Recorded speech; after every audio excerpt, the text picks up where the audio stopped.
Masa menggelar orasi di depan gedung Kanwil Direktorat Jenderal Pajak Jatim 3.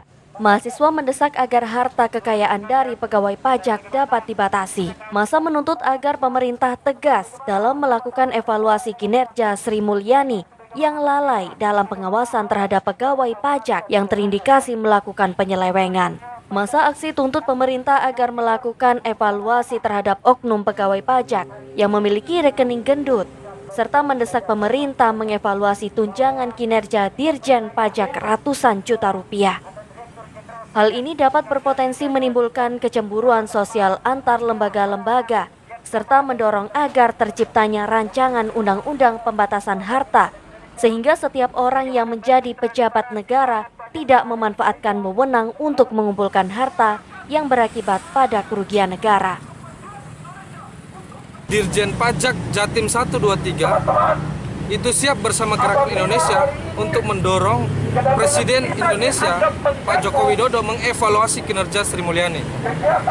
Karena kita menganggap bahwa beliau adalah tokoh yang kemudian disayangkan oleh pihak Presiden Jokowi karena untuk padahal dalam tata kelola lembaganya tidak maksimal. Itu dibuktikan dengan banyak pejabat-pejabat Menteri Keuangan itu malah mereka menjadikan ini sebagai jabatannya mereka untuk menumpuk hartanya mereka. Nah, itu yang perlu kita evaluasi. Yang kedua, kita menginginkan agar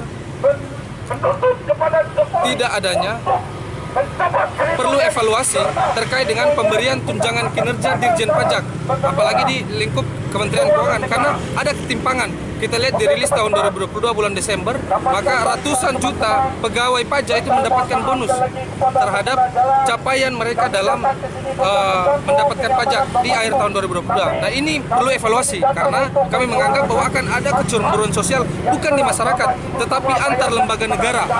Maka maksudnya pegawai pajak mendapat bonus ratusan juta. Dan itu bisa dilihat di rilis media manapun di akhir tahun 2022. Yang ketiga, kami ingin mendorong agar terciptanya rancangan undang-undang pembatasan harta kekayaan pejabat negara sehingga setiap orang yang menjadi pejabat negara tidak menyalahgunakan kekuasaannya untuk bisa menumpuk hartanya dia. Kita lihat hari ini Eselon 3 saja punya harta puluhan bahkan ratusan miliar. Lalu kalau tidak menyalahgunakan kekuasaannya dia dalam menumpuk harta, lalu dari mana? Nah, maka ini yang perlu kita evaluasi. Dorongan-dorongan inilah yang kemudian nantinya bisa kita evaluasi dan dorong menjadi rancangan undang-undang. Kita di sini melakukan evaluasi secara berkala. Tidak hari ini saja dengan 89 orang, tapi ke depan kita akan melakukan evaluasi secara berkala. Ada isu-isu turunan lain, sehingga kita bisa tahu ada proses penyelewengan pajak di situ, ada proses TPPU di situ yang kemudian bisa menjerat berbagai level, entah level internal pejabat pajak atau level pengusaha. Nah, ini yang menjadi bahan evaluasi kita ke depan. Selasa depan kita akan ketemu lagi dalam isu turunan yang berbeda dengan tambahan isu turunan yang nantinya bisa jadikan satu grand isu yang kita bawa dari Gerakan Indonesia.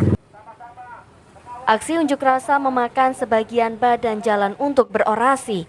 Sempat jalanan macet, namun akhirnya unjuk rasa bubar dengan tertib. Dari Kota Malang, Jawa Timur, Dion Arista melaporkan.